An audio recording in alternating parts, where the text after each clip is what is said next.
Good day, Grade 8 learners. Welcome back to Thuma Mina Teaching. You are tuned into your second lesson of Term 3, looking at the economics and entrepreneurship part of EMS.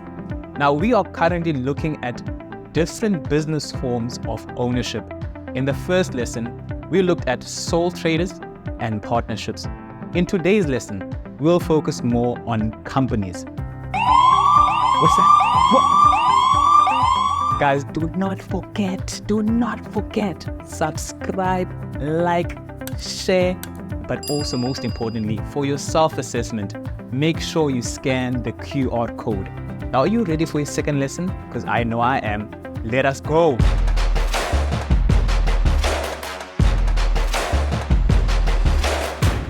As I mentioned, Grade 8 learners, today we are focusing on different types of companies.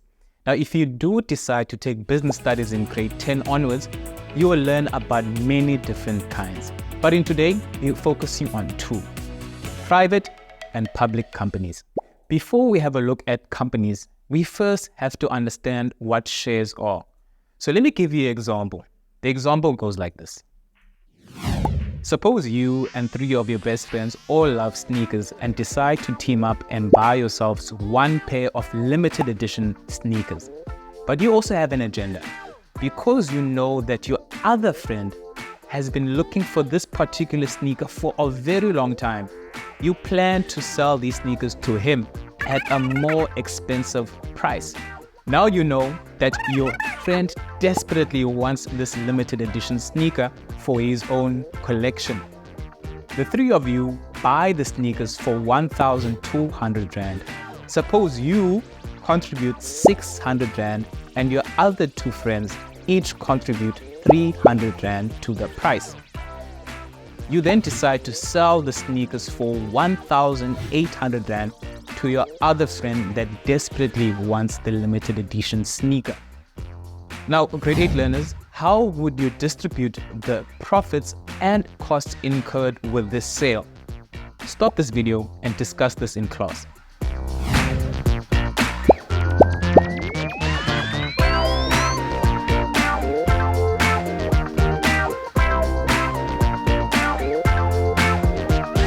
Okay, Grade 8 learners. Now, who of you said you will give 600 Rand back to each friend? Well, that's very nice of you. However, we have to calculate the percentage that has been given by each individual in this transaction. So remember, you contributed 600 Rand, which is 50%, and your other 2 friends each contributed 25% because they gave 300 Rand each. So you then receive 900 Rand and they each receive 450 Rand. Now let's bring this example back to a company and its shares. Each person who invests in a specific company gives a different amount of capital and will then receive a share of the profits based on the percentage of shares they own. Now, Grade 8 learners, it is important to know that shares of a company can be bought for a specific amount. Now, that amount is actually given by the company. Depending on how many shares you want and the price, you can buy as much as you want. As a person that has bought shares, you become what's called a shareholder.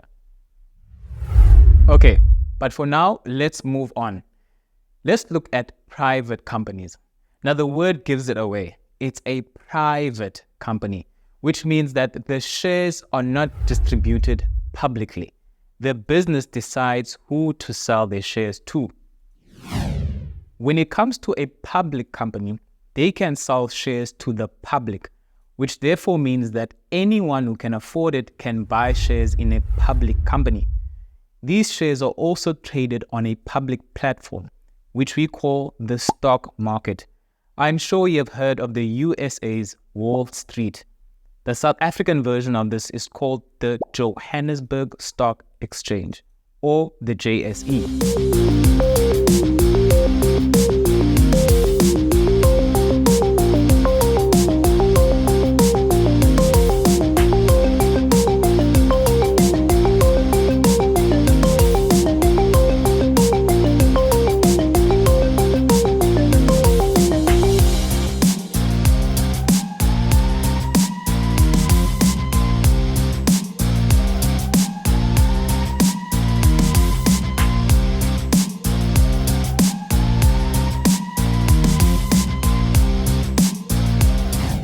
A private company's name ends with a brackets Pty Ltd, whereas a public company just ends with an Ltd.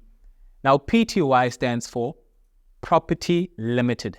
This means that no public person can purchase the shares from the private company.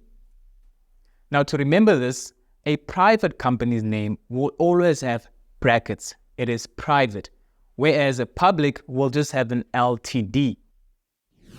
So when it comes to the founders of companies, there is a difference between a public and private company. Both companies may be established by only one founder, and a private company can also have only one director or board member, whereas a public company must have at least 3 board members or directors. But what are the board of directors? A board of directors are the management team of the company. They are elected by all the shareholders to lead the business. Just as sole traders and partnerships, we also need to talk about the continuity of companies. Companies have unlimited continuity, which means that if one of the shareholders passes away, the company will be able to continue to exist. Sometimes it happens that the shares are transferred to a family member after the person has passed away. Companies have limited liability. This means that the shareholders are not personally liable for the debt of the company. What this means is that shareholders only lose the money that put into the business. Companies are also legal entities. This means that they can act legally on their own. For example, issuing contracts, suing other companies, etc. Just as the previous lesson, let us do an activity to ensure you remember the characteristics of a company. Now, pause this video, write down all the characteristics of both public and private companies. We will then give you the table that has answers for both of them. In 3, 2, 1.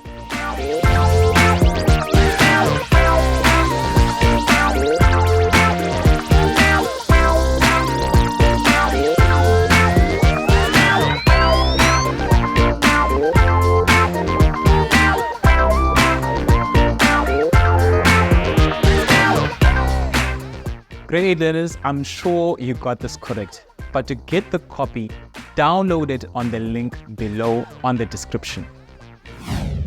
Grade 8 learners, that brings us to the end of this lesson. Thank you for joining me. Remember to scan the QR code for your self-marking assessment, and I'll see you in the next lesson.